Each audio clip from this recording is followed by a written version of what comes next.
दोन्ही राष्ट्रवादीच्या विलीनीकरणाचा निर्णय घ्यायचा असेल तर भाजपच्या नेतृत्वांसोबत चर्चा करावी लागेल असं सुनील तटकरे यांनी स्पष्ट केलंय।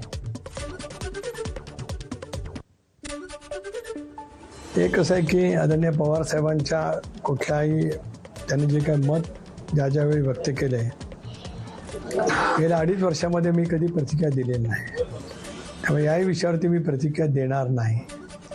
पण एक बाब गेले 6 महिने मी महाराष्ट्रामध्ये नेहमीच बोलत आलो की उद्या विलीनीकरण होणार असेल किंवा सोबत पवारसाहेबांची राष्ट्रवादी काँग्रेस पक्ष येणार असेल तर आम्हाला या निर्णयापूर्वी भारतीय जनता पक्षाच्या नेतृत्वाशी चर्चा करावी लागेल।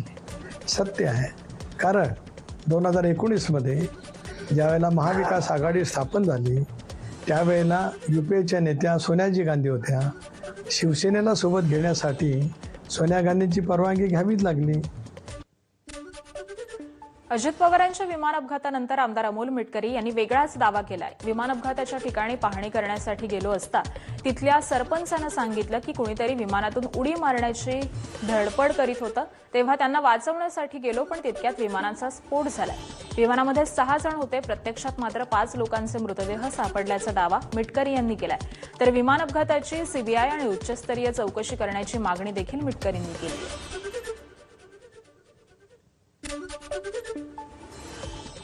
अजितदादांचं प्लेन क्रॅश झाल्याच्या ठिकाणी आम्ही गेलो। संध्याकाळी 5 वाजता अंत्यविधी आटोपल्यानंतर, तो दिवस एकादशीचा होता मला आठवतो, तिथली माहिती घेतली। तिथल्या सरपंचांनी असं स्टेटमेंट दिलं होतं की कोणीतरी विमानातून उडी मारण्याची धडपड करत होतं आणि त्याला वाचवायला गेलो तर अचानक स्फोट झाले आणि मग नंतर कळलं 5 मृतदेह त्या ठिकाणी सापडले। UGCA म्हणते की विमानात 6 लोक गेली। अजित पवारांचा विमान अपघात गोजूबावी गावामध्ये झाला। हा अपघात या गावचे माजी सरपंच कल्याण आटोळे यांनी प्रत्यक्ष पाहिला।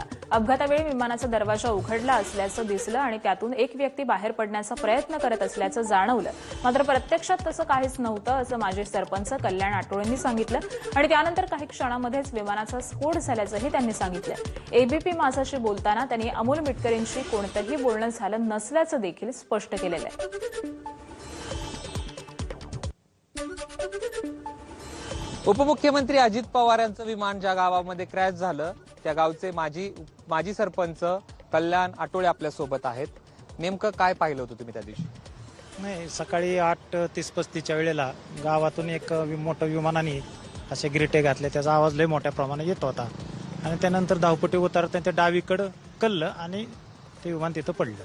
विमानात किती जण होते? ज्यावेळेस विमान खाली पडलं त्यावेळेस तुम्ही तिथं किती वेळामध्ये पोहोचला आणि तुम्ही त्या ठिकाणी जाऊन काय पाहिलं? विमान 4 ते 5 मिनिटांनी आम्ही तिथं पोहोचलो विमान पडल्यानंतर आणि विमानाचा मोठा स्फोट झाला तिथे गेल्यानंतर आणि विमानाचा स्फोट झाल्यानंतर त्याचे तुकडे हवेत आणि काय 100-150 फुटा असं पडले। उपमुख्यमंत्री अजित पवारांच्या अपघातावरती आतापर्यंत केवळ ठाकरेंचे खासदार आणि अजित पवारांचे काही नेते हे शंका उपस्थित करत होते, मात्र आता शिवसेनेनं देखील यामध्ये भर टाकत नव्या प्रश्नांना जन्म दिलाय। अजित पवारांचंच माणसं त्यांच्या अपघातावरून संशय घ्यायला लागली तर काय पाणी मुरतंय हे पाहावं लागेल अशी शंका शिवसेना आमदार भरत गोगावलेंनी व्यक्त केली आहे आणि यामुळे शिवसेना आणि शिंदे नेमकी कोणाची राजकीय कोंडी करू पाहतायत हा खरा प्रश्न आहे।